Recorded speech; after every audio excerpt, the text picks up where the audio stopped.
Welcome back to my channel মো vlogs. তোমরা কেমন আছো সবাই? আশা করি ভালো আছো, আমিও ভালো আছি। তো সকালবেলা উঠে সব কাজ কমপ্লিট করে চলে এসেছি জামা কাপড় ধুতে। দেখলাম যে বাবার জামা কাপড়গুলো নোংরা হয়েছে, তাই আমি একটু ধুয়ে দিলাম। আর মা থাকলে মাও ধুয়ে দেয়, যেহেতু মা এখন বাড়িতে নেই তার জন্য আমি জামা কাপড়গুলো ধুয়ে দিচ্ছি। আর এখানে আমারটাও ধুয়েছি, শুধু বাবারটা ধুইনি। তো জামা কাপড় তো নোংরা হবেই প্রত্যেকদিন। আরও এখন গরমকাল এসছে, একদিন যে জামাটা পরা হয় পরের দিন আর সেই জামাটা কিন্তু পরা যায় না। এমনই ঘাম হয়, আর ঘামের একটা বিশ্রী গন্ধ, যেটা সবারই থাকে। তো সেই রকমই যে জামা একদিন পরলে তো পরের দিন আর সেটা পরা যাবে না, তো সেটা তো মেনেই চলতে হবে। আর তো জামা কাপড় রোজ দিনই দেওয়া হয়, তোমরা তো আমার ব্লগে দেখো যে আমার জামা কাপড়গুলো প্রত্যেকটা দিনই আমি ধুয়ে রাখি। তো চলো, এখানে জামা কাপড়গুলো মেলা হয়ে গেছে। তো আমি যাচ্ছিলাম হচ্ছে বাথরুমে জামা কাপড় রাখতে, যেহেতু আমার বাইরেও একটা বাথরুম আছে, ঘরের মধ্যেও একটা বাথরুম আছে। দিনের বেলায় বাইরেরটাই ব্যবহার করা হয়, তো তার জন্য বাইরে গেছিলাম জামা কাপড় ধুতে। আর এইখানে দেখো গাছগুলোকে জল দিয়ে দিচ্ছি। আর বাইরে কিন্তু প্রচণ্ড রোদ্দুর উঠে গেছে, আর এই রোদ্দুরের মধ্যে জল দিতে নেই জানি, কিন্তু কাজ করতে করতে একটু বেলা হয়ে গেছে আর গাছে জল দিয়ে দিচ্ছি। আর গাছে জল দেওয়া না হলে কী বলো তো, গাছগুলোও খারাপ হয়ে যাচ্ছে।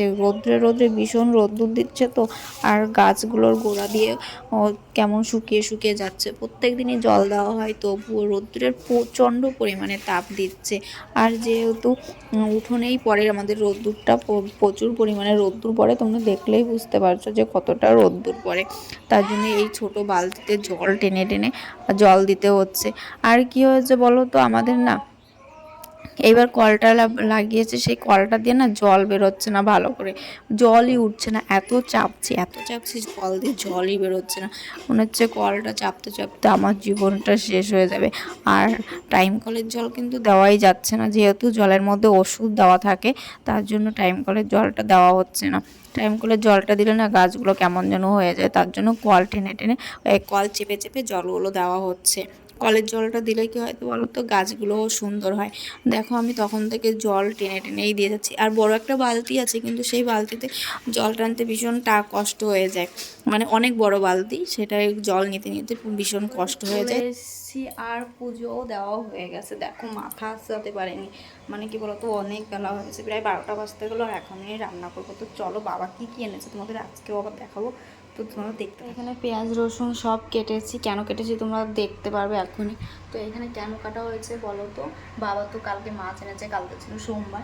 তো আমরা তো কালকে মাছ খাই না, তো বাবা ভুলে গেছিলো যে সোমবার। তো কি বলতো, সেই মাছগুলো ফ্রিজের মধ্যে রয়েছে, আজকে আবার মাংস নিয়ে এসেছে। তো সেই মাছটা আমি রেখেই দিয়েছি ফ্রিজের মধ্যে, তো সেটা আর আজকে খাওয়া হবে না, আজকে মাংসই হবে।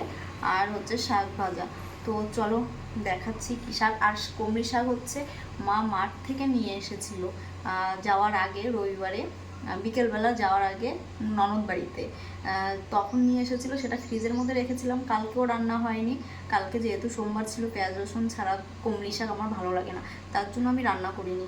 আর আমি বলতে কি, আমাদের বাড়ি কুমড়ি শাকের মধ্যে পেঁয়াজ রসুন না দিলে কেউই খায় না, তার জন্য আর রান্না হয়নি। তো চলো আজকে সেটা করছি, তারপর তোমাকে দেখাচ্ছি। তো ঘরে মাছ থাকতে আবার এনেছে মাংস। তো তোমরা বুঝতেই পারছো যে কতটা খাওয়া দাওয়া হয় এই বাড়িতে, যে মাছ রয়েছে তারপরে আবার এনেছে মাংস। এ দেখো সন্ধ্যার সময় মিষ্টি নিয়ে হাজির হয়ে গেছি, এখন আমি আর আমার ছেলে খাবো। তো তোমাদের দাদা ভাই এনেছিল মিষ্টি, তো সেই মিষ্টিটাই এখন আমরা খাবো। তো চলো তোমরা দেখতে থাকো। কিন্তু দেওয়া হবে না। তো এখানে মিষ্টি খাচ্ছি, তোমাদের দাদাভাই মিষ্টি এনেছিল, সেই মিষ্টিটা খাচ্ছি আমি। তো ছেলের কিন্তু খাওয়া হয়ে গেছে, ছেলেকে একটা দিয়েছি, আমি একটা খাচ্ছি। আর সবার বাকি সবের জন্য আছে, তো তারা এখন খাবে না, তার জন্য তাদেরকে এখনও দেওয়া হয়নি। মা এসছে বাড়িতে, আর মা আসার সময় আমাদের জন্য জামা নিয়ে এসছে, ছেলের জন্য একটা জামা প্যান্ট, আমার জন্য একটা জামা। তো সেহেতু সামনে পয়লা বৈশাখ, আর এই দেখো আমাদের বাড়িতে চলে এসছে পাটবার নিয়ে। তো তোমরা দেখতেই পাচ্ছ চৈত্র মাসে যে এইখানে সেই চড়ক মেলার পাটবার নিয়ে চলে এসেছে। আর পার্বণগুলো কি বলতো আমাদের গ্রামের থেকেই বেরিয়েছে। তো আমাদের এইখানে মনসা মন্দিরে হয় ছোট করে, বেশি বড় না, কিন্তু আমাদের পাশে আর এক গ্রামে হয় মেটোপাড়া, সেখানে হয়। তারপর হচ্ছে সিলিন্দা হয়, এই সব জায়গায় বড় বড়ভাবে হয়। তো সেই সব জায়গায় আমার কিন্তু ভীষণ ভয় লাগে এই চড়ক মেলায় যেতে, কিন্তু আমি মাঝে মাঝে যাই। প্রতিটা বছর যাওয়া হয় না, বছরে বছরে যাওয়া হয় না, কিন্তু যাই আমি দেখতে। আর ওই বড়শি ফোটানো গাইজ আমার ভীষণ ভয় লাগে, এই মুখে ফোটাই, ঠোঁটে ফোটাই, কানে ফোটাই, প্রচণ্ড ভয় লাগে।